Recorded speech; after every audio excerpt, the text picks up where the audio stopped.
Can you tell the difference between pro and amateur screenwriting in only one page? That's what we test in Spot the Pro. We are three professional writers who are still early on in our careers, and we're joined by two guests with all sorts of industry experience. As one of us hosts, the others will split into teams and blind read 4 pairs of opening pages. One is from a professional, the other isn't. The team who guesses the most right gets bragging rights, but there are also stakes here. If one of us regulars picks the aspiring writer as the pro, we have to read their first 10 pages and give them feedback. So, can you beat these professionals? Let's find out. It's the holiday episode, and we are here with screenwriters Russell Hainline and Isabel Dréan. Both of them have multiple credits to their name, and many of those are filled with that holiday spirit. So welcome. Thanks so much for being here. Yeah, well, thank you for having us. Yeah, absolutely. We're very, very excited about this one. So I think it's going to be a lot of fun. And, you know, whether it's Hollywood or Hallmark or horror, like it just seems like the business can't get enough of these holiday themed movies. And obviously we've been going through a contraction here these last few years, but I'm curious, how is the market out there for holiday themed stuff? Is it still happening? Are you finding opportunities out there? Yeah, I mean, I'd say it's contracting some the way that everything is. Yep. But you know, it's still a big business. People love the holidays. People love Christmas.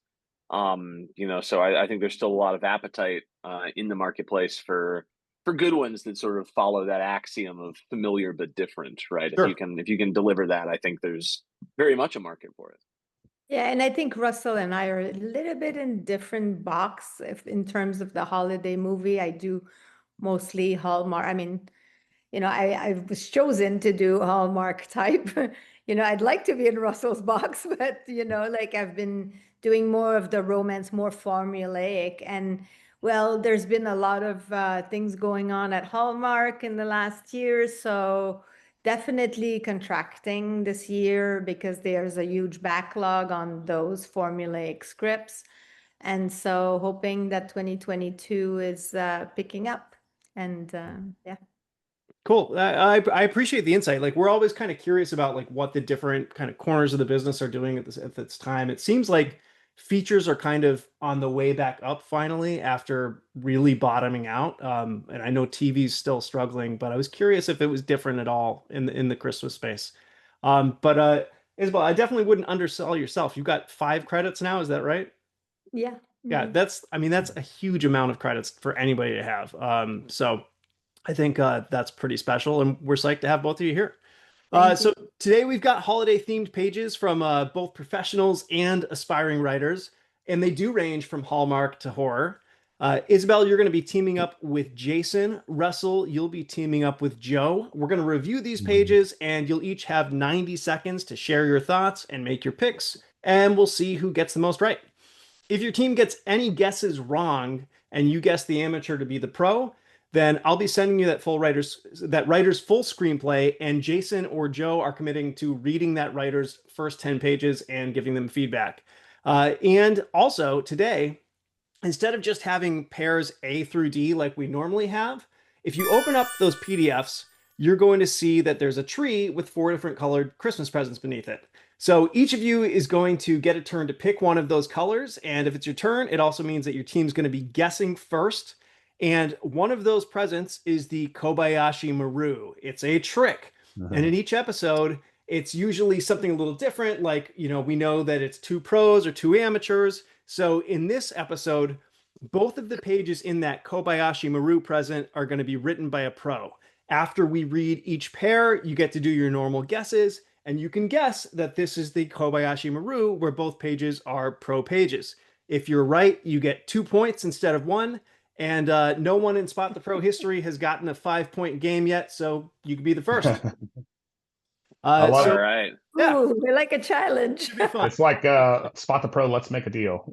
Exactly. So if everybody's ready, Isabel, why don't you pick the first one? Well, I'll go with red. All right. Cool. So if you scroll on down, you'll see red number 1.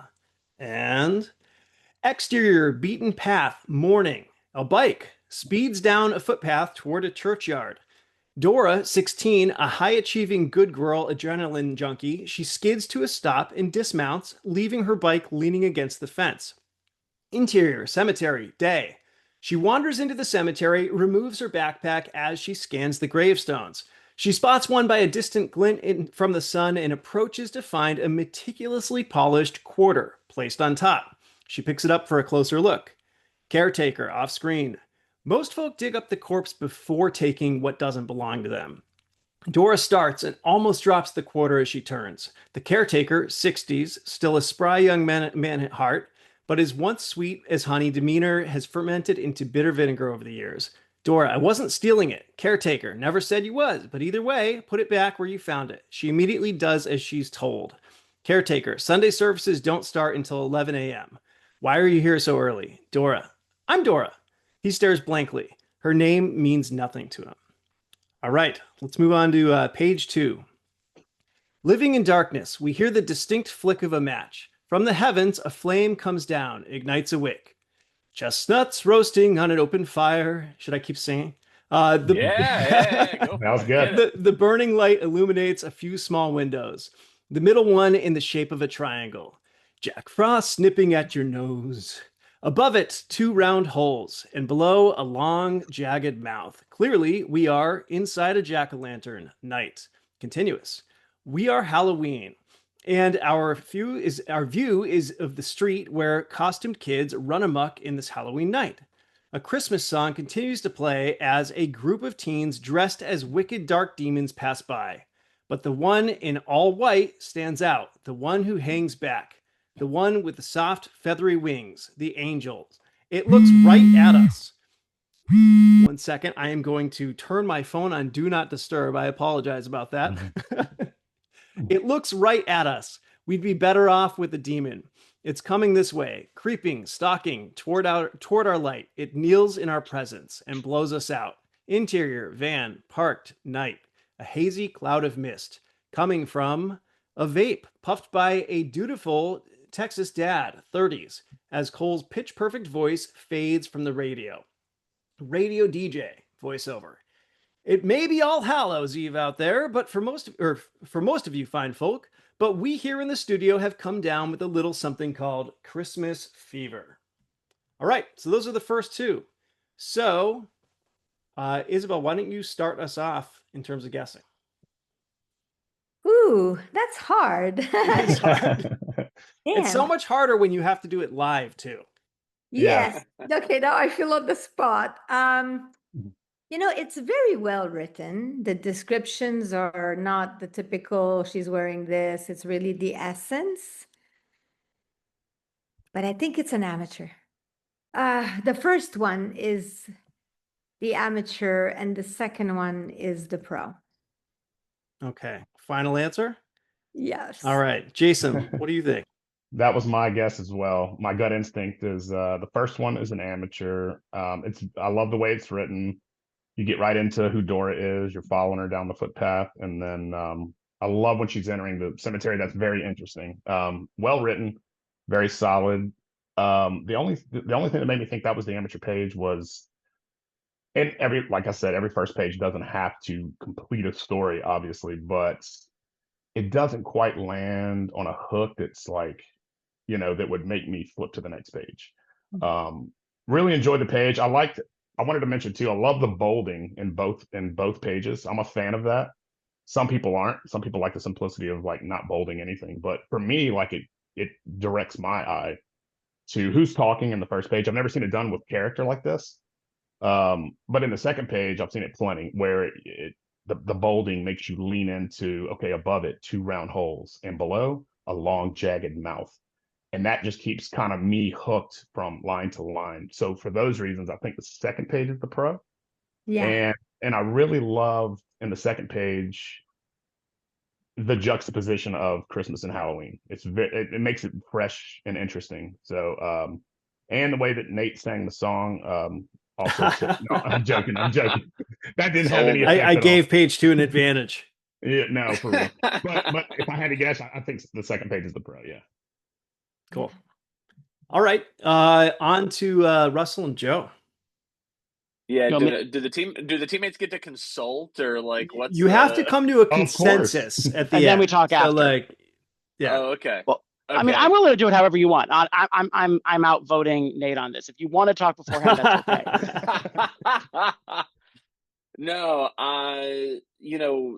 boy, this is really tough because it's very possible also that I feel like with Christmas movies, a lot of times they're written knowing what sort of like budget or what audience you're trying to play it for. And so it's also possible that these are written for two different sort of concepts, right? Like if like number two, that would be very hard to do on sort of a Hallmark style, budget. This is definitely something a little flashier, a little splashier, which I think is really cool, and I really like it. It definitely hooks you in, and it's definitely what sort of gravitates me a little towards two because it's very visually written, right? Whereas the first one is clearly by like a writer. There are some nice turns of phrase. I like the spacing. Very cognizant, I feel like, of how how time passes over the course of a page and where the shots focus. So there's a lot of interesting stuff there as well. I might just be getting skewed by that really evocative image at the start of the second one. That it's really drawing me in. The bolding is drawing me in, as Jason said. So yeah, I'm a little torn. I'd be interested to hear what Joe says. I'm leaning two, but I could be swayed. All right. I agree with you. I think that it's two as well. I think that I honestly, I've never thought about this, and I really like what you said about how you can feel the passage of time on a page. I've never thought about that. I kind of just put it in the box of spacing and just how Sure, yeah. overall pacing and spacing feels. But I want to talk about that later. That's a great note. I think that for me, the cinematic intent and the focus on feeling a movement and the delivery of information feels more trained, cinematically inclined in training.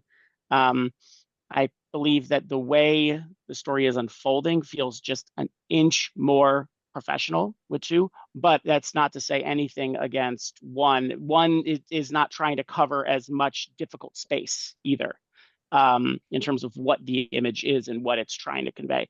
But I just think that, the cinematic feel is an easy choice for me to lean into that. Yeah. So I'm going with two as well. All right. So we have everybody going for page two. And the answer is the professional page is page one. Nice. So I knew it. Damn it.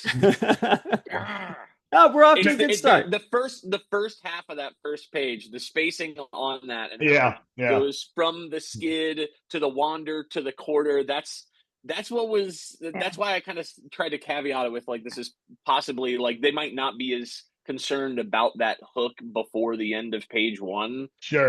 Yeah. But yeah, the passage, the spacing part of it was what was selling me a little bit. I don't mind being wrong. I don't mind being wrong on this one. It was very close. Being wrong. Yeah, the character description was the thing that was swaying me towards one because usually that's a sign of like a pro. The description of characters is usually a big giveaway on amateurs. I was like, oh, the character descriptions are really good, but yeah, I mean, we make this hard on purpose just to remind everybody it's supposed to be a challenge. We get really good submissions here. So the pro page is all the creatures were stirring by Meg Turner. Meg has a super cool story. They actually broke in with a tweet about their script Oregon Trail a few years ago, where they caught the eye of filmmaker Michael Patrick Jan, I think it is, Jean. They responded to his read request, but as a screenwriter with autism and ADHD, didn't hold their breath, and then Paramount ended up buying it, and within 6 months, it had filmed and was released, and just like truly mind-blowing story. So Meg continues to network over social media, has all sorts of cool stuff in the works, and has also won several recent film festival awards for unrelated short films on their directing journey. So pretty cool. amazing. Yeah, That's awesome. Yeah.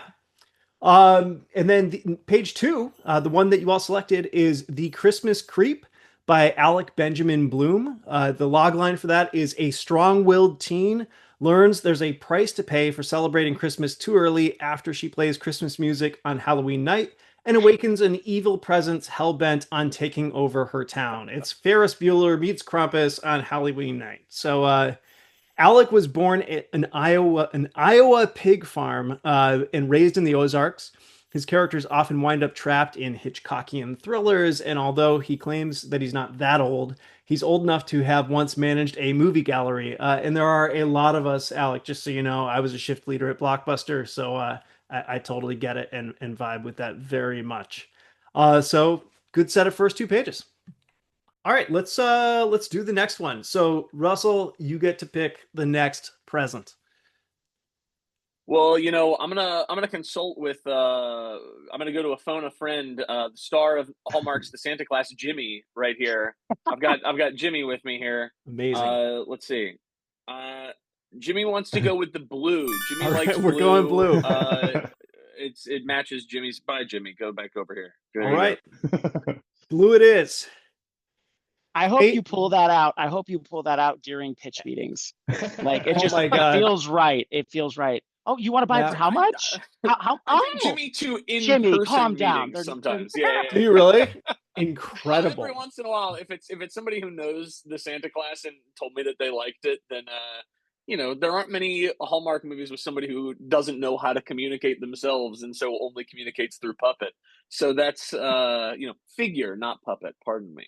But yes, that's really cool. Sometimes that's fun. Yeah, it's fun. Please bring him out more as we go along. I mean, we'll get you've set a precedent. We'll you have to deliver on it now. Yeah. Rule of 3, at least 3 times. That's the rule. All right. So blue presents, page 1. Fade in. Exterior, suburban street, day.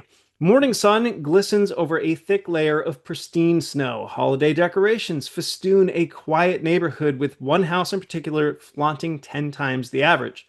Interior, suburban house, living room, day. A colorful, trimmed Christmas tree stands proudly in one corner of the room. Nearby, small hands rip open a perfectly wrapped gift box. Nature Morph's action figures are yanked out as a boy, 11, and his mother, 40s, can be heard off screen. Boy off screen. Mother off screen. The guy at the store said these were the ones from the cartoon. Boy off screen. Thanks. Mother off screen. Merry Christmas, sweetie.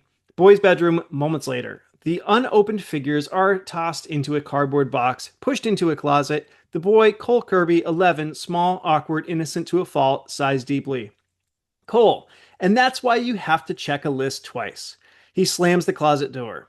Living room. Time lapse of the Christmas tree. Lights go on and off over the next few days and nights. The tree eventually starts to dry, droop, and lose its color. It's taken down. An artificial tree goes up in its place.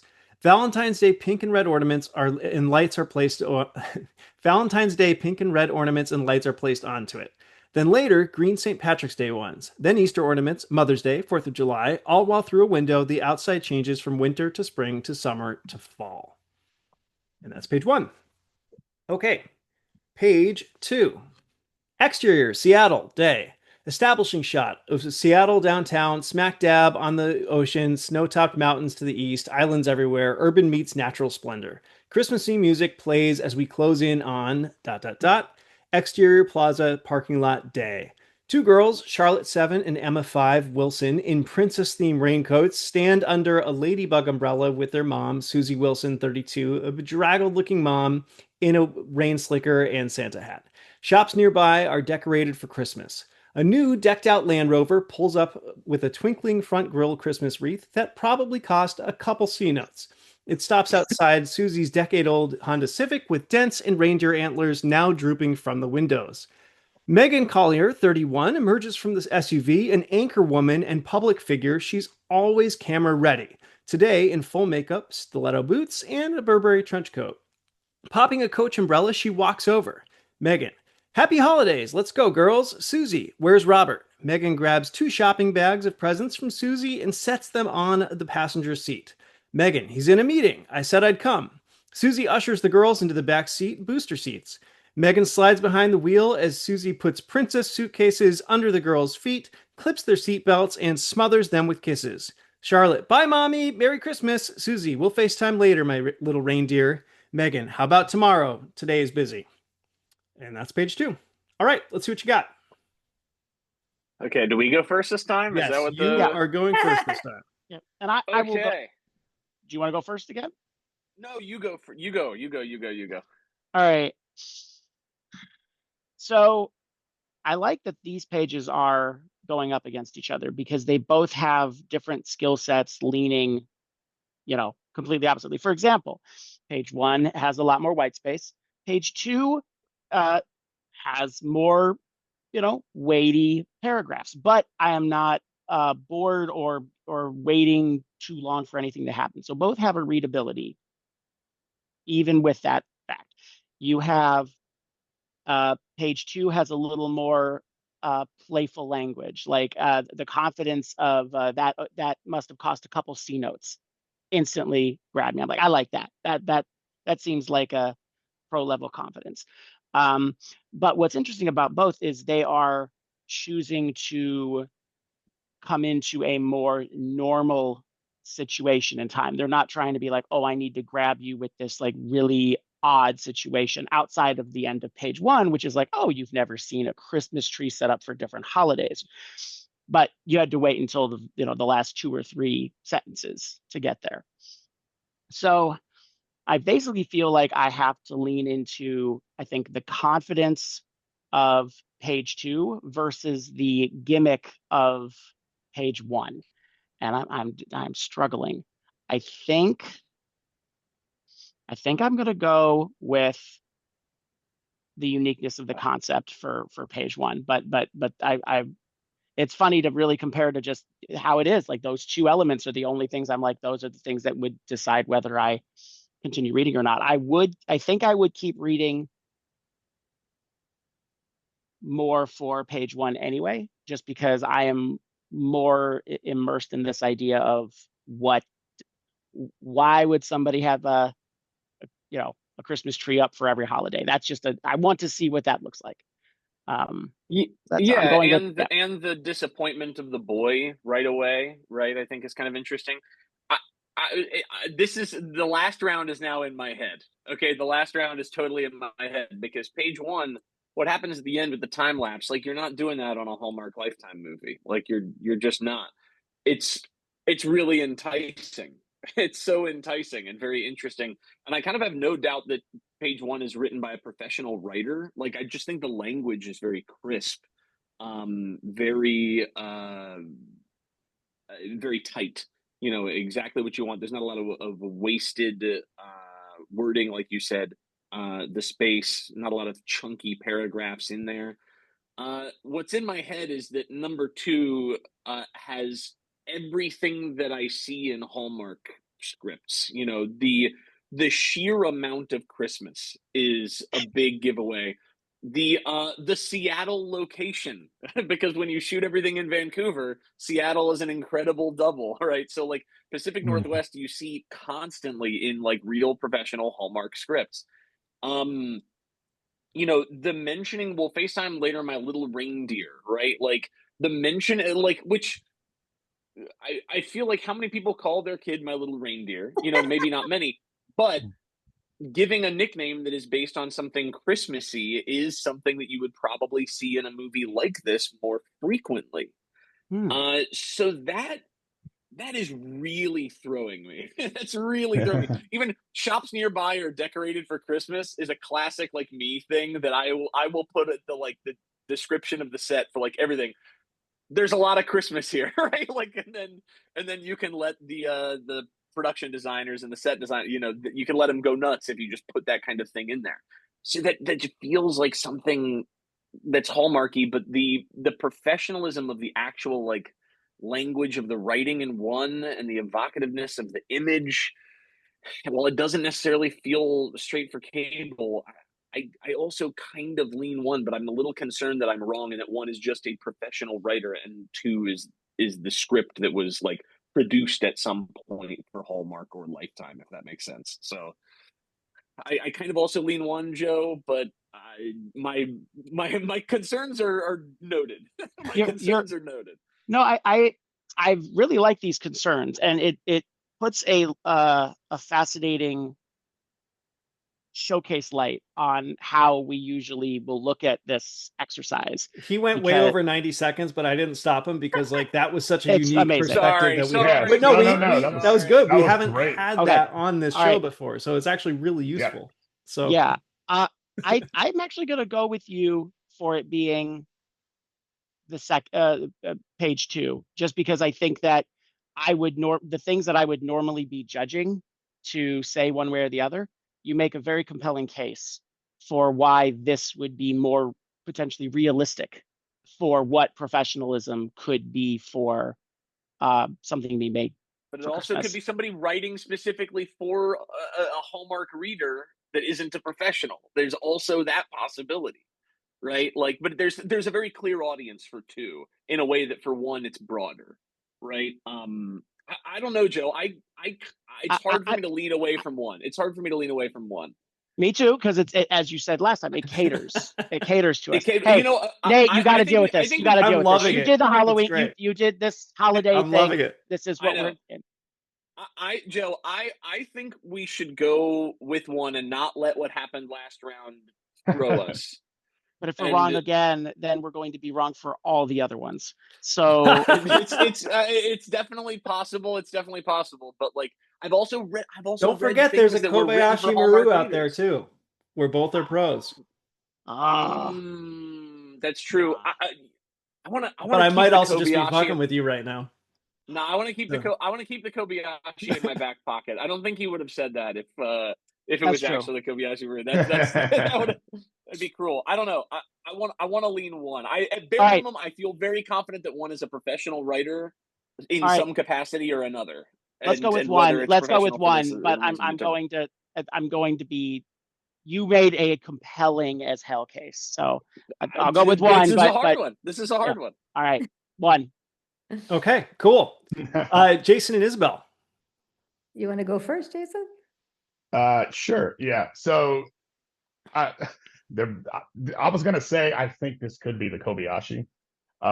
Both of these pages are so competently written and pull me right in character alone. So like, let me make sure I got the pages right. The first page, the disappointment of the brother, or I'm sorry, the son, the little boy with the presents, and then the last half of that page where we're seeing the different seasons go by and there's a celebration for everything, really reminds me of like how society and culture kind of dictate what we do at Christmas time or Valentine's Day. And it's like this, and this is the effect of a little boy who, maybe it's not that important that we buy presents every holiday just to do it automatically, instead of, I guess what I'm trying to say is this page makes me think this little boy character and Cole are going to find a deeper meaning of Christmas or holidays or each other. Whereas the magic is on the inside instead of just a holiday, and you don't have to feel special just when a holiday comes around. I don't know. I'm rambling, but I really like that first page. And then the second page I thought was incredibly interesting because you've got the bedraggled mom, Charlotte, and then Megan comes out of she's waiting in the rain, bedraggled. That's such an image of like a worn down mom, probably divorced. And then if I read it right, and then Megan's coming out of the SUV, an anchor woman, public figure, always camera ready, just the pinnacle of success. And she's taking this woman's kids from her at Christmas time, and the presents and putting them in the car. And she's like, "Where's Robert? He's in a meeting. I said I'd come." So I don't know if this is like the new wife or maybe it's just her. I don't know. I don't know what's going on, but it's very interesting. And I wanted to go to page 2. So my gut instinct is they're both pro. Really? I'm happy to be swayed, but I'll listen to you, and if you don't think it's the Kobayashi, I will probably lean. I don't think it's the Kobayashi. Okay. No, I'm very interested to hear. Kobayashi, and I don't know. I feel that the first one's well written, but it's a lot of like, sorry, but it's a lot of like the gimmick. The tree is a very big gimmick. I don't know who these people are at the end of that first page. There's like 4 lines of off screen. What am I looking at? That first page doesn't give me much.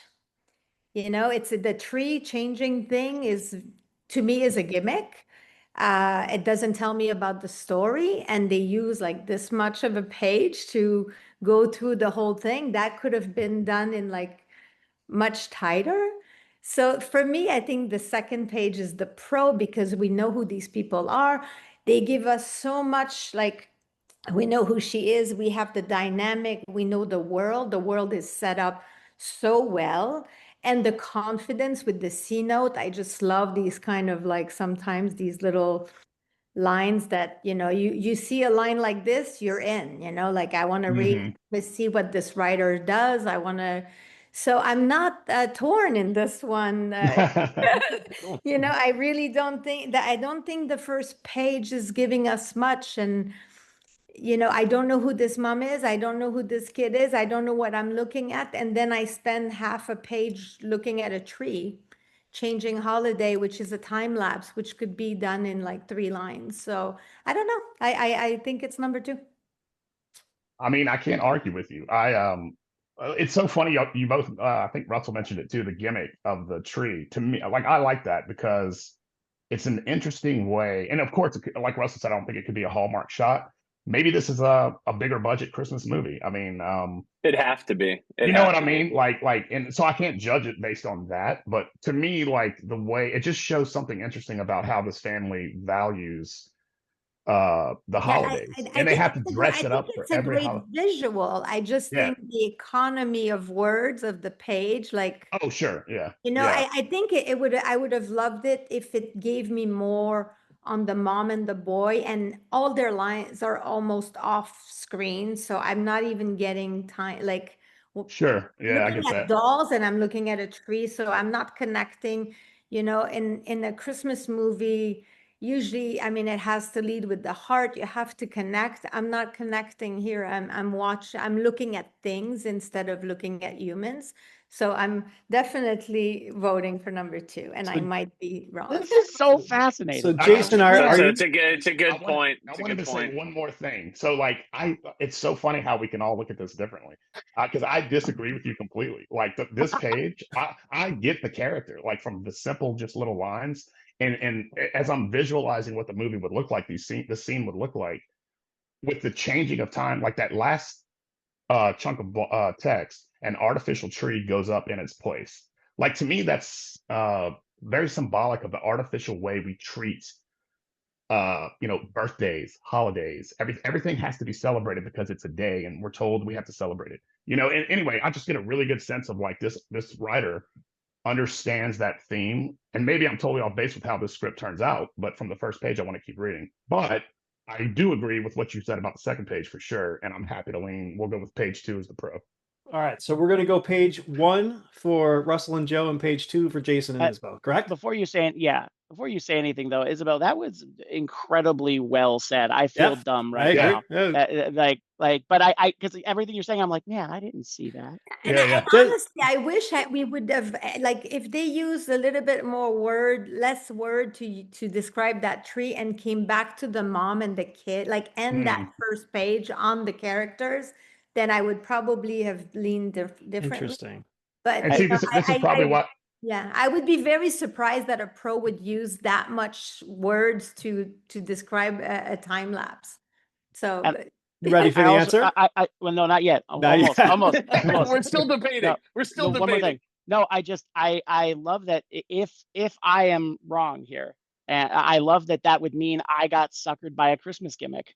And I like that because I don't usually, I don't know, that would be really fun. I think those time lapse paragraphs are also really well written. So even I think Isabel's point is they're lengthy. But they're great. That's kind of why I said, like, I don't doubt the professionalism of the actual writer and the writing. And so, like, I knew that right away. That's why I leaned that way, honestly, is the word choice. But I think Isabel's point about, is that what we do in the first minute of our, you know, Hallmark movie or Hallmark adjacent movie? I don't know. I think that's a great point, and I'm not sure.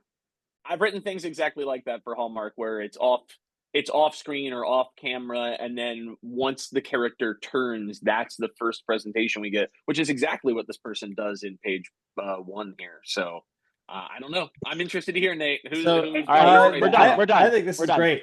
So I will tell you that the piece at the bottom of page one with the time lapse there was an interesting enough visual to me, and it made me curious enough about the story that it's the reason that I picked this amateur page as Isabel. Good job, Isabel. Well done, Isabel. However, oh man, the discussion on that was so great. Like, I Yeah. loved it. So I mean, really, That's a really really good good stuff. amateur page.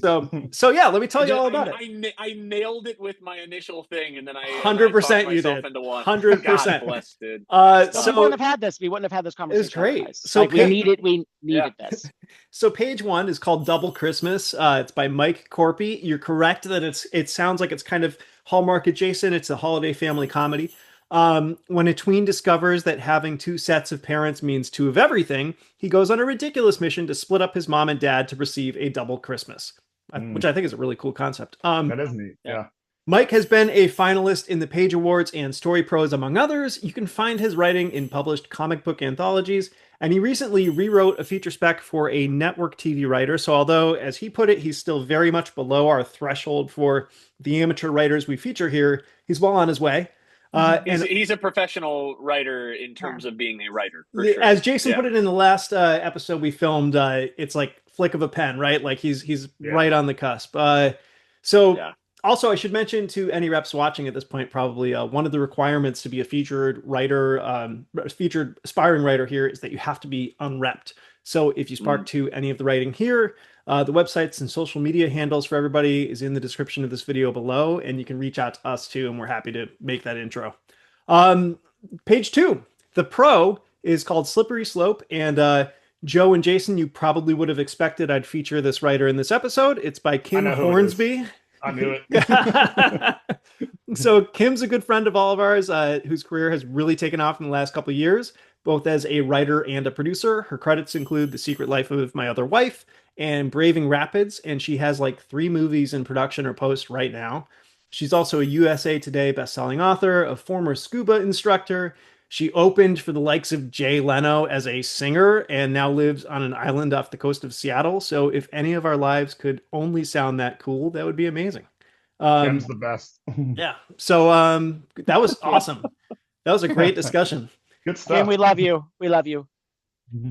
Absolutely. I'm at least glad it's a writer that I don't. If it had been a writer that I'm buddies with or whatever, and I picked the wrong one, I never would have forgiven myself. I have done this more we've than done, we've like. done that. We have absolutely had that happen on this show more than once, and it's just it's part of it. It's all fun, but everybody just has good vibes about all of it, and everybody's a good sport, so it's a good time. I've got a question for you two, real quick. I'm curious because you both have a number of credits. Is there like anything that you've changed in terms of the way that you write, like what's on the page specifically as a result of seeing your work produced? And you, Russell. Yeah, I mean, I can go. Not especially. I mean, I think I get myself in trouble sometimes, maybe for writing for a budget that's bigger than the one I know we'll have. And then obviously that's just sort of just the producer's problem, to row it back, right? I've run into that some. I think making sure certainly that there's enough Christmas like throughout, even if it is. I mean, I know I was being a bit flip, but like putting at the bottom of a description everything's decorated for Christmas, it like goes a long way, right? Like, because you will get the note no matter how much you put it, you'll get the note, we need more Christmas here. Like, that's so interesting. I do tend to litter that throughout. And then I also just like to think about the actors too. I mean, like Hallmark in particular is a very sort of star-driven network in a lot of ways. It's very old Hollywood studio, right? They're like your favorite buddies will be, in these movies. And so thinking about who like the stable of actors is, and then which people could be in this if I write it a certain way, and is there something that I want to see a certain actor do? I've been fortunate to get to write projects where I know who the actor will be, and so then it's like, well, how can I take what audience expectation is of that actor and try to tweak it a little bit? That's cool. How can I give what they want? So it is seeing audience reaction and sort of being cognizant of what they're looking for, and then balancing that with what I find really interesting and making sure that I can marry the two. That ends up on the page a lot, but generally, I mean, I still will just write like just some crazy stuff that I like, and then figure out the rest later. I mean, that's par for the course, really. Awesome. Yeah, and I think for me, I'm a horror thriller writer, and so I was approached to write a Christmas movie, which I usually like. I wasn't someone who watched them, so I had to really study them to be able to do my first one, and then not to brag, but it happened in 18 months. So I went Amazing. like I just popped them out. So really learned it and replicated what I studied. I would say that actually teaching writers to write them has definitely impacted me more in terms of writing than watching or having my scripts made, because Interesting. watching, reading, and looking at all the mistakes that people are doing has definitely made my writing better. Like, so Totally. the best way to learn is to teach. Yeah, I mean, I tell new writers all the time, like it's almost better to like swap scripts with other writers for feedback than to even pay for feedback, because the process of reading somebody else's script and trying to give them notes on that, like you're able to think about it objectively in a way that you just can't with your own writing. And so you learn things from that, you know? Yeah, and Yeah. reading hundreds and hundreds of Christmas scripts over 2 years. Yeah, I can't imagine. That's heroic, actually. Yeah. So, well, Yes, I need a medal. those are good answers. Joe, you want I to also pick started in oh, horror and thriller, interestingly did you enough. really? That's funny. That's so funny. Yeah. That's awesome. I like this. I like this way more. That's cool. Like I'm a big like action movie guy at heart. Like I like genre stuff, like monster movies and things like this. But like Christmas is it's another fantasy genre, right? It's very much like genre filmmaking. So I've found a lot to enjoy. That's absolutely. awesome. Yeah, That's me really cool. too. Yeah. I just finished a high concept, bigger budget. So yeah, I'm very, I love the space, but I wouldn't mind writing a horror film here and there. I'm sure we'll see one from you in the future for sure. Yeah. Well, let's keep it going. Joe, you want to pick the next present? So we've done Sure. red and blue. I'm going black. I knew it. That's the only Of color course I you were like. going black. Like All your right. heart. Yes. Like You would never catch me writing a Christmas thing. I would never be able to bring any hope or happiness to anything. never say ever. never, Joe. Never No. say never. All right. So the first one in the black present. It's the most wonderful time of the year. So says Andy Williams as he sings to us, and we fade in on Santa Claus riding on his sleigh with the reindeer in an almost lifetime display, and then tilt down to reveal interior, ground floor, Macy's department store, LA day. 'Tis the season to spend money as we push through the chaotic crush of last-minute shoppers until we land on Richie Stroker, 30s, makes a Ted Lasso seem like nasty old Scrooge because he seems to be the only person here smiling as he works the jewelry counter as an impatient businessman, 40s, blusters up. Richie, Merry Christmas, sir. Looking for something in particular. Businessman, I need a gift, but I'm in a hurry. Richie, let me guess. Something nice, but not too nice. That lets her know you care, but not too much. I'm going to guess this is for someone new, but not too new. Businessman, what makes you say that? Richie, well, men don't often buy jewelry for a first date, and you didn't glance at the earrings. Richie points to the earrings to the left of the necklace. Richie, earrings are something you get your mom or aunt. No, you came straight to the necklaces, which says, hey, I'm into you, I'm digging the vibe. You also didn't even look at the rings, so clearly you're not ready to take the big step with her. Businessman, this some kind of trick? And that's page 1. Okay, music over black. You better watch out. You better not cry. You better not pout. I'm telling you why. Exterior, never-ending woods, night. The music echoes through rows of snowy trees, picturesque like a Christmas card. We come to a cabin. YouTube video on laptop. An empty doorway, lightning flashes, a kid wearing a monkey skull with fangs appears. Interior, cabin, ground floor, night. Spencer, 14, jolts at the video scare. His father laughs and walks through the living room. He passes a Christmas tree in one corner, a nude mannequin in a giant glass box in the other. What the hell? Father heads into the kitchen. We pass him and slide under a closed door down into interior cabin, your torture basement night. Light from upstairs shines on a workbench with bloody tools. Filthy fingers reach toward a key hanging so close. The hand stretches from a giant cage hanging off a chain on the ceiling. Inside is Ruth, 35, a master manipulator hidden behind bleach blonde curls, swiping for the keys. Ruth's cage swings back into another holding Parvati, 22, a jokester when afraid, a purple bruise around her neck. Parvati, I say we hide and ambush him. Ruth, the last one tried to face him head on. That's why I'm here. Parvati, why does he keep two at a time? Ruth, he doesn't. And that's page 2. Okay, that's This not is a not fair comparison, sir. Hallmark. This is so not fair. Mark Why? never green lights my torture basement movies. You know, it's you know, Have a very merry torture chamber. yeah, you know. Well, they get to go first. So, Yeah. or no, do we go first? No, Oh, nope. shoot. No, this is Sorry. Joe and Isabel first. I think it's Well, the Joe's my partner. Joe's my partner. Oh, I screwed that up. Yeah. Yes. so Jason, I think this is the 2 pros. Think so? I think so. Well, Joe picked our present for us, so Yeah, I think might I'll be. let you go first on this one. Yeah, I think it's I would say it's the 2 pros. Both of them starts with a bang, you know, like really Mhm. grabbing your attention first line, which is something that you know, yeah, definitely. If they're not pros, like they're definitely you know, the description of the Yeah. characters, you know, I mean, the first one obviously loves comedy and is probably a comedy writer with like a comedian who loves to talk or Mhm. I love having fun, but it's, you know, it's well done. I could see an actor doing this really well.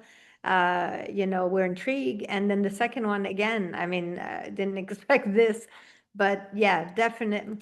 I mean, I don't see anything amateurish on these 2 pages. They're both grabbing. They both, you know, I would say the first writer definitely loves what he's doing, and he's playing and he's having fun, or she, you know. But yeah, I think this is the box with the 2 pros. I'm gonna have to agree with you here. For all those reasons, the first page starts out just like a scene at a Christmas vacation. I bet that's an influence.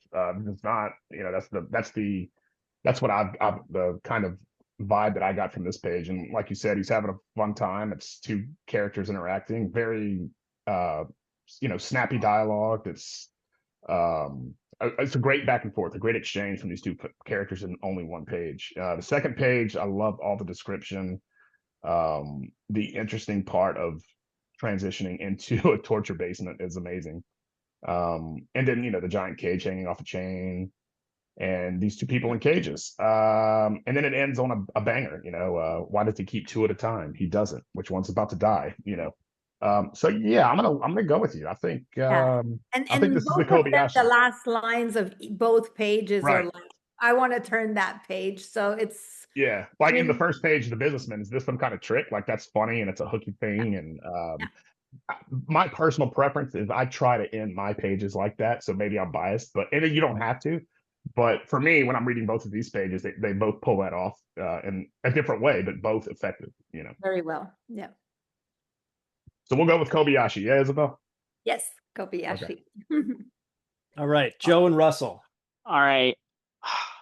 So I think my initial reaction is agreeing with that, mainly because, okay, first off, the fact that you pitched these 2 together, I'm judging that. I'm judging the fact that you put these together as like they feel too different to compare the normal way we would. So number 1, just knowing you, I'm going to pull that. Number 2, the the writing is, I see nothing that I can judge in any way critically on either, which is very odd and very lovely, and it's fun. I love that page one, like page two, I should have just instantly been, okay, I'm biased, I want to go for that, but I can't, because page one has this super polished Cameron Crowe-esque beat that is like, I love when people get to like the Sherlock Holmesian, romantic comedy kind of banter here, that you're, and we don't really see it as much anymore when somebody's like, oh, let me show you how well I know either you or just people or society, that I can judge this and get it pretty close to being right. So I love these types of beats, and you don't need a torture chamber to want to turn the page, which is incredible. But when it comes to page two, the evolution of the page, and before I even know that there's a torture chamber, I'm already interested, and then it goes in, and every line gives you a brand new thing to be like, to lean in more and more and more and more.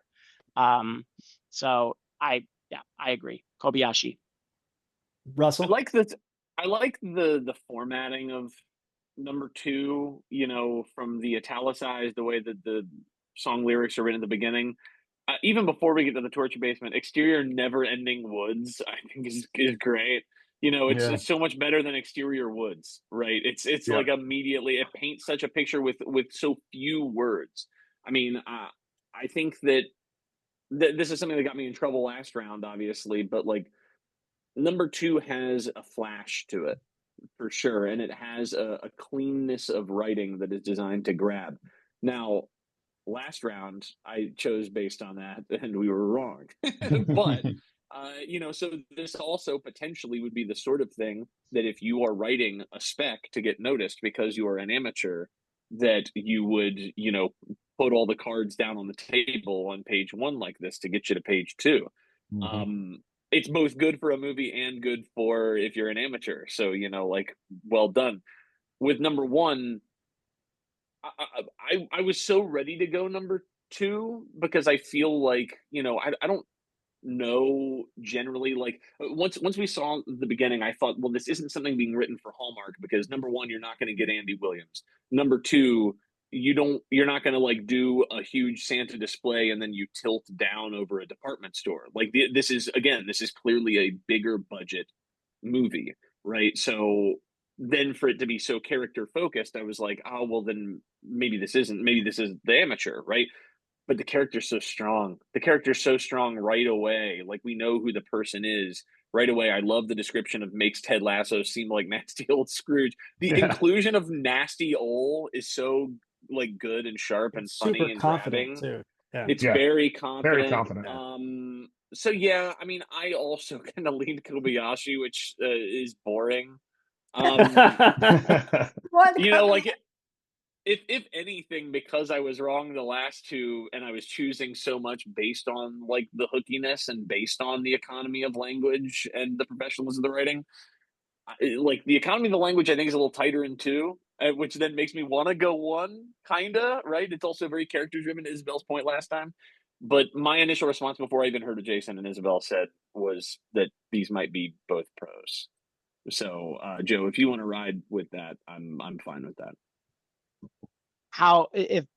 Unless you're feeling a particular way here, if like, I'm willing to go with you if you're enough going the other, My lean isn't all the way strong. It's just a lean. My leans have been good. My decisions have been bad. My leans have been good. So yeah. So maybe that says something. But no, my first instinct was Kobayashi. All right, and I have one more reason why I think this would be Kobayashi, because the present colors, knowing Nate, yellow makes sense, blue makes sense, red makes sense. This one's black, and it just feels like, oh, that's an odd color for a gift under the Christmas. Or so would I'm he, also, or I would he thought do about that to that. lure you Yeah. in? Yeah. Reverse He's- psychology. I know, Yep. Nate. That's probably reverse psychology. Do you want to change your All right. answer, Jason? Kind of now. No, I'm happy with where, if you're okay with Kobayashi, I'm good. So they're both so strong that I'm happy to be wrong if that's the Yeah, for case. sure. I think these are two really strong. Great discussion again. All four of you are wrong. The one Okay. I think that These are good writers. These are one really thing good that's writers. interesting too, and this actually isn't even really related to being wrong, but I think you all kind of made the assumption that the first one was a different type of movie than it is. Although it's definitely got that comedic tone, which is obviously very different. The title of the first page is "The Knife Before Christmas," and that I is like it. that is by Matt Altman and Dave Madelon. Matt's a guy I've known forever. Dave's also somebody I'm sort of connected to online, and they have got to be legitimately two of the most successful spec sellers in Hollywood in the last couple of years, if not the most. Like they've had 3 very splashy spec sales since late 2023, so they're just on a roll. They've been on the My lean again, dude. My lean again was right. Unreal.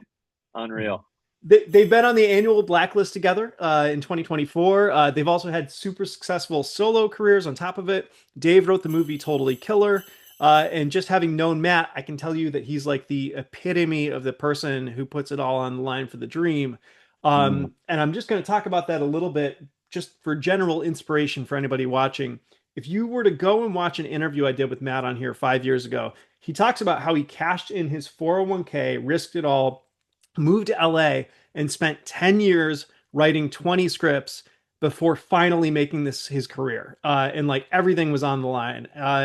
And I just want to point out that, like, yes, it is hard, and yes, it's scary, and yes, you have to go all in, but also it is possible to start from literally nothing and find success in this world. And he's a really great example of that. Number 2, you're all kind of right that this is somebody who's like right on the cusp. This is Ruthless by Vince DiGianni. Logline is: to return to their former lives, a disfigured pageant mom and disgraced detective must expose the local police department's protection of a doll-making serial killer. The Vince is a horror writer who's heavily inspired by movies like Nope and Barbarian. He wrote and produced the series How I Died, which became one of the top 20 fiction podcasts of all time. And so now he's trying to take that podcast writing career and turn it into a screenwriting one, which it's all challenging, but I imagine he's right on track to do that because that's a pretty good page. All right, so Wow. that means that the Kobayashi Maru is last, so that's kind of spoiled. There's like one in 4 chance of that happening, but let's read them anyway and see what you have to say. And we'll just read them blind, and then I'll talk about who they are after I kind of hear your thoughts, and we can just kind of have an open discussion. We don't need to go by team for that. So that's going to be the yellow ones. Mm-hmm. All right. So interior, spaceship, flight deck, night. Camera is tight on the blinking lights of foreign shapes on a control console. There are levers and monitors unlike anything ever seen on a human spaceship. Needle drop. Brenda Lee's Rockin' Around the Christmas Tree plays like the song is actually playing over a speaker system in whatever space we're in. On the monitors are different areas of the ship. On one screen in particular is a containment area where we see a shirtless man hanging inside a circular laser bar cage. The man's arms and legs are pulled wide like an X by more laser tethers that connect to a bigger cage. He's got a big belly, but the rest of his physique is thick with hard muscle. His head hangs down. He's unconscious. Although we cannot see his face, we can see a thick white beard and long snowy hair. As camera pans across the area, further revealing the unique and foreign oddity of the control station, we hear indecipherable alien language from off screen. Alien number 1. Subtitles. I thought he was supposed to be fat. Alien number 2. Maybe his sexy body is hidden by that sexy suit. Alien number 1. Did you just call him sexy? Alien number 2. We should have killed him. Alien number 3. You heard, leader. The insurgent needs to suffer for everything he's done to our kind. Suffer greatly. Then he's allowed to die. Alien number 1. Oh yeah, torture is my favorite. Alien number 2. Did you see that look on his face when I shit in his magic sack? And that's page 1. Bravo to that page. I'll hold my comments. All right, page 2.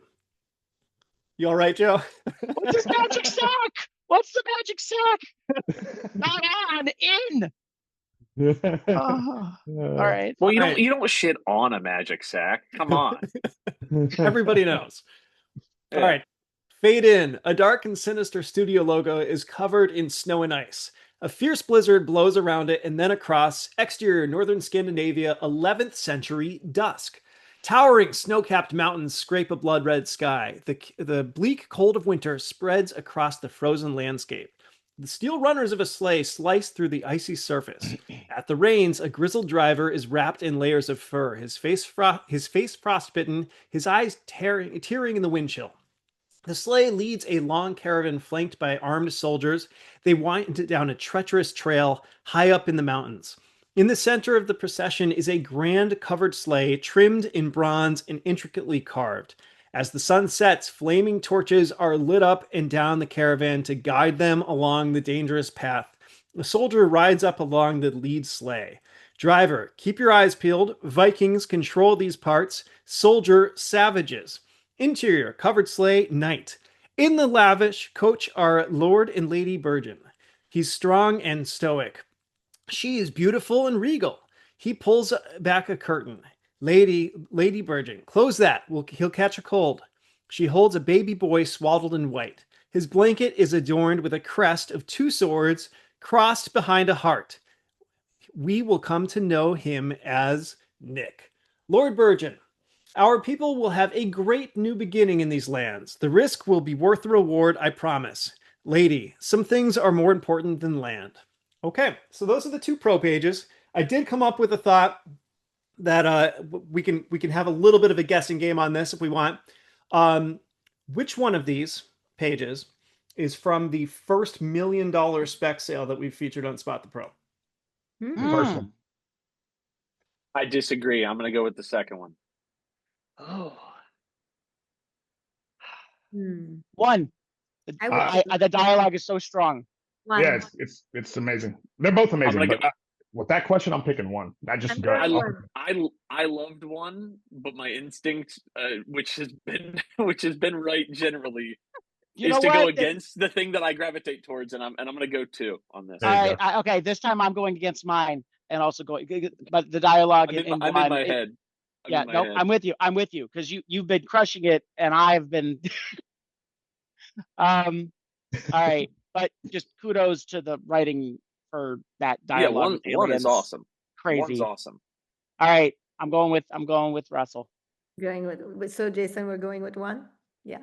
Do you want to go with one or go with two? Yeah, one. Okay, we'll go All with right. one. Do you all Then want we're to going talk two. any more about the pages, or you just want to lock in your answers and see if you're right? We're locking the answer to one. Well, I mean, we can also talk about the pages. Yeah. Yes, But yes. I don't know. I think that number one is very funny. Obviously, Yeah. I was laughing right away. It's wonderfully written. Number two, there's something that I've been thinking about a little bit throughout the course of recording this, which is, a lot of the time it's hard to sell Christmas things that are way out on a limb, like way out on a limb. They're a lot of fun. They're the sort of thing that I really love, which is why I keep gravitating towards picking them. But it's a lot harder. Number two is also definitely different, but it feels like something that might be more eminently sellable. And one is the sort of thing that definitely would get my attention. I definitely read it. I definitely want to know who that writer is. But I don't know necessarily if that's the same thing as selling the thing. Mhm. I agree with you all of know, that. Mhm. Yeah, so that's kind of why I leaned two. I think two is also like really well written, not necessarily flashy, like very economic. I sort of get the world right away. I love that they painted the studio logo into the beginning. That makes it feel like a movie right I feel away. like that's such a crazy confident move to just Yeah, put a it's cool. studio Such a logo. move, Like, dude. It's such a move, and even this one also has a really nice hook before the end of it, right? Like so. That's why I leaned two, but one made me laugh, and I love the sort of audacity of the premise. I just don't know if audacity necessarily results in spec sale. it sure is audacious, though. You Yeah. gotta love Yeah. Oh, I love it. I love it. Yeah. Yeah, actually, Russell, you make a really good point because a lot of time people come to me like, "Oh, I have a Christmas movie," And then they describe the movie, and I'm like, because I keep saying there's a market. It's a great space for writers to be and make money and earn a living. And then they come with like $25 million, $50 million movies. I'm like, no, no, no. You really, if you want to be working in that space, you really need to understand budgets and write for budgets. And actually, I think writers should know and understand budgets. And I think the people like, like me and Russell and others that are working in that space is writers that, of course, write well, understand storytelling. But I think budget is like understanding to write for a budget is a great skill to You have. two have been incredible guests. We have Yep, never I was had about to say a that. budget conversation like this in depth on this show before, and I feel like that is going to be so helpful to new writers. To like, it doesn't even matter which space you're writing in, just to have your head wrapped around that stuff is great. Yes, yeah. I mean, how many times have we, just any of us have opened up a script from a newer writer, and it's like easily $100 million movie. Yeah, based on and they might not three even know scenes. why something costs that much, No, they're just That's like, it's what I did. images on a screen. Yeah. I think even as it pertains, I was gonna say, even as it pertains to like higher budget Christmas stuff, I had an executive tell me once, about, and this was obviously there's been like Violent Night, and that one was successful, but he was like, I get 100 Christmas action movies across my pit, and he was like, nobody wants them. Like, nobody wants to make these. Like, nobody wants to see them. Nobody wants. I was like, I want to see them. He was like, yeah.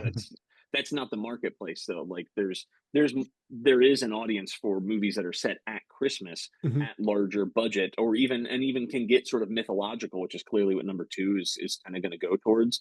But there is, to some extent, like there's a phrase I like to use as it pertains to Hallmark, but I think it goes everywhere, which is you have to sort of know the sandbox, and then you want to try to play as close to the edges of those sandboxes you can go, right? Like, but there is still a sandbox at the end of the day, right? So when it comes to actually selling the thing, when you don't worry about selling it, when you worry about getting noticed, screw the sandbox, right? Like, do something awesome, do something hilarious, do something wonderful. Like, one of the first things I ever wrote was a R-rated Hungry Hippos spec. Oh, that's great, dude. Yeah, dude, it was so fun. It was great. It got me. I also wrote a movie called Jeb Hard, which was about funny enough, when it seemed like maybe Donald Trump would not become president, I wrote a movie about how he took the Republican National Convention hostage, and the only person that was left like out like John McClane to sort of save the day was Jeb Bush, of all people. Funny, dude.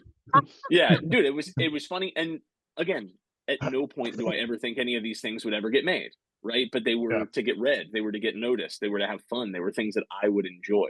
So number 1 definitely falls into that category, but that's kind of why I lean number 2. Number 2 feels like maybe it's like an edge of sandbox thing that would still be more sellable. But I hope I'm wrong, because I love Aliens. I hope I'm wrong, but we'll see. Well, let's and it's that advice of don't write the $50 million one line, like, oh, this army, like this is a great advice for especially for the Christmas movies, like, if you want to sell, it's $1 million, less than 5 for sure. Yeah, definitely. If like you're in that kind of like Hallmarky type space, like you have to be like thinking about that like all the way through. But and even most of them are shot at other genres a lot of the time, right? The romance, like I know that, but like the romance, the typical romance for American Family and like Up TV, it's $500,000, guys. So like you really need to, 6 characters, 6 locations, and you really need to know that cheap. It's a tiny, like in my master class, I go like, it's a tiny box. And as you get away from that box, it gets harder to sell. Yeah, that makes perfect sense. No?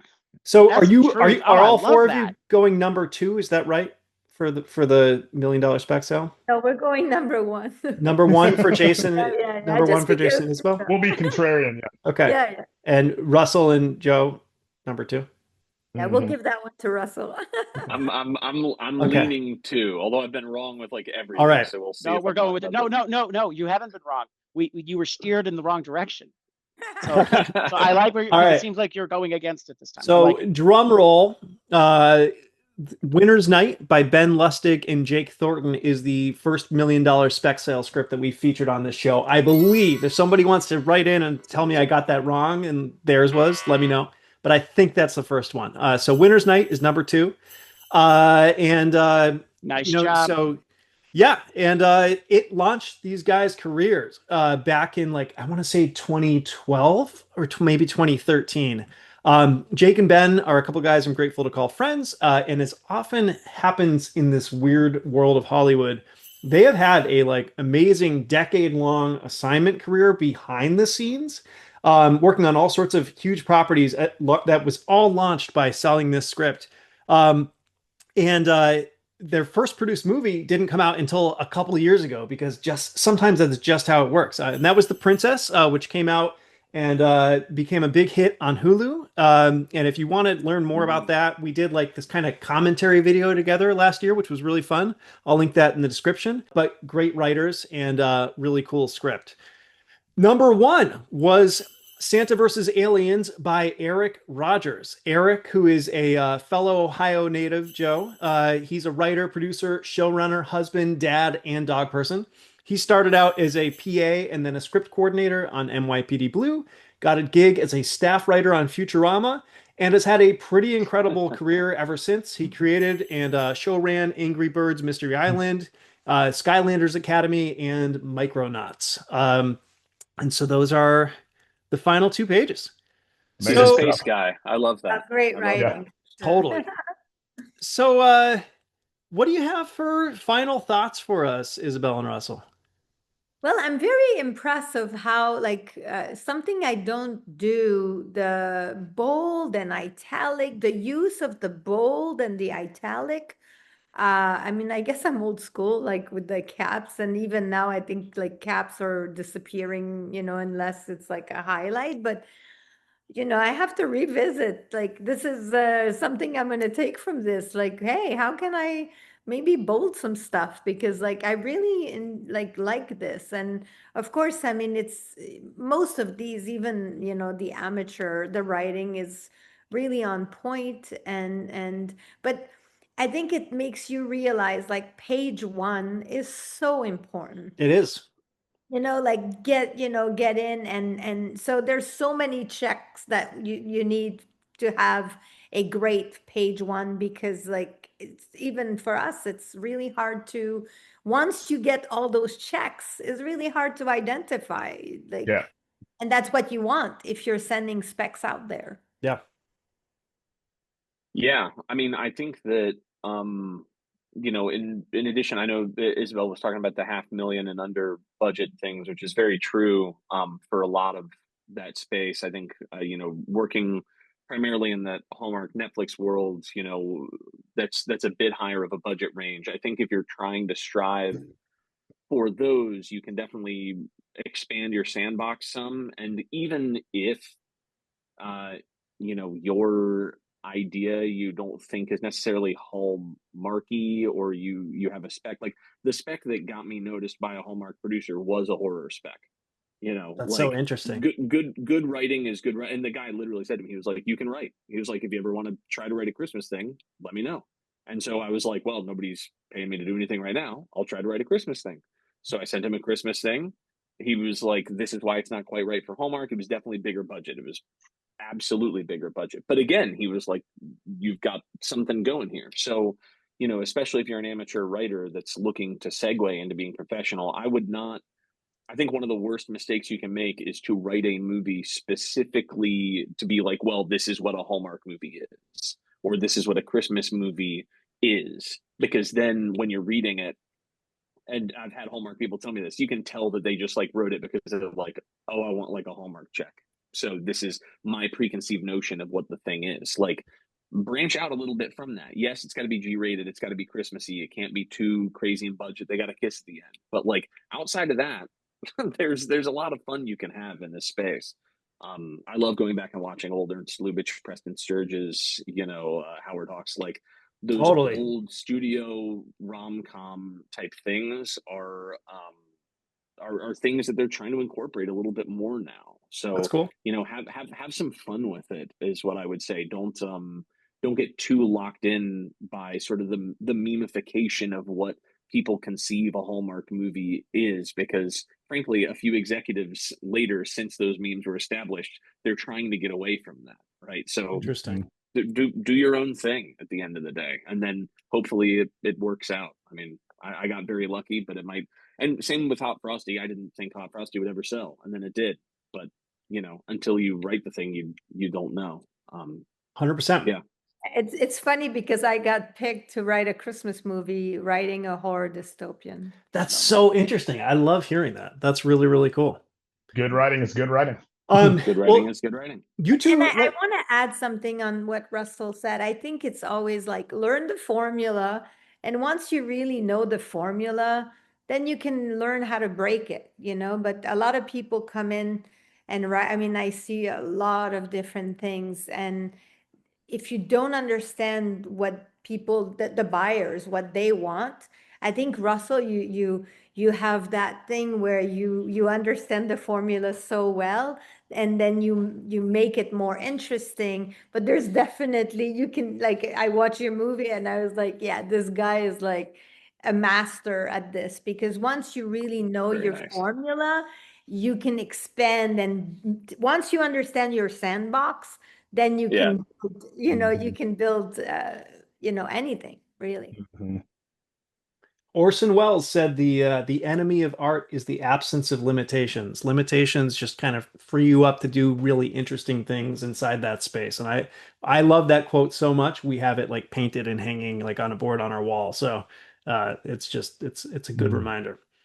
So He was talking about Christmas movies. absolutely, 100%. So, but it applies to everything, right? And I think it's really important to remember. And it's a great quote, because like I noticed that I'm a better writer since I've learned to work in sandbox. Like, give me a sandbox and I have so much fun to reinvent. When you have, like, I don't know, it's a very interesting challenge to give yourself some rules and try to make it more. You see? Exactly. We were robbed by him not being there enough. We appreciate that he made an appearance at all. Incredible. Yes. I mean, you two have been awesome guests. I really appreciate these perspectives. Yes. It's super fascinating 100%. and helpful, and I think like people are going to take a ton away from this episode. So thank you so much for being part of it. Where can people find you online or on social media? Isabel, please. Okay. Well, Isabel Dréan, pretty much Facebook, Instagram, LinkedIn, and mostly now I'm hanging out on WhatsApp, because I created a hub, a filmmaking community where people that are making stuff and are serious about, getting their world out there, their stories out there. It's called the Hub, and so you can find me on social media. And if you want to get into the Hub, just DM me. Cool. Russell? Great. I'm Russell H. Film everywhere. Instagram, Twitter, Blue Sky, Letterboxd, all the places. Russell H. Film, 2 S's, 2 L's. This you probably won't. In fact, I know you won't hear this in time, but I have 2 movies on Hallmark this year. Merry Christmas, Ted Cooper, starring Rob Buckley and Kimberly Sested. So if you see that, please check it out. And then 3 Wisest Men, the sequel to 3 Wise Men and a Baby and 3 Wiser Men and a Boy. 3 Wisest Men airs November 15th on Hallmark Channel at 8 p.m. Eastern as well. And then we'll have some more stuff in 2026, including, knock on wood, I might have a non-Christmas thing. All right. In the old works. I can't say much about it yet, but I'm extremely excited. Are we playing in horror by chance? Not in horror, but it would definitely be R-rated. Okay. I'll say that. Cool. I'll say Hallmark that. Hallmark is giving you the first R-rated project. It's obviously a puppet movie then. Oh yeah. God! If only. I'll tell you guys off camera what it is. Well, but, it's got to be called awesome. Merry Congratulations. Christmas. Congratulations Thanks, to both of Good you job, on all your successes. It's been awesome to have you on. And we'll put this out as soon as possible, and I think people are going to really enjoy it. So thank you very much. If you want to see more Spot the Pro, make sure to like and subscribe. Click that hype button if it's available, and also leave a comment. Tell us how you did with your own guesses and let us know which pages were your favorites. And if you're an aspiring or professional writer and you'd like to feature a page on a future episode, head on over to my website and follow the instructions there. The link can be found in the description below, and if it's still live, that means we're still accepting pages. Thanks, and we'll see you in the next one.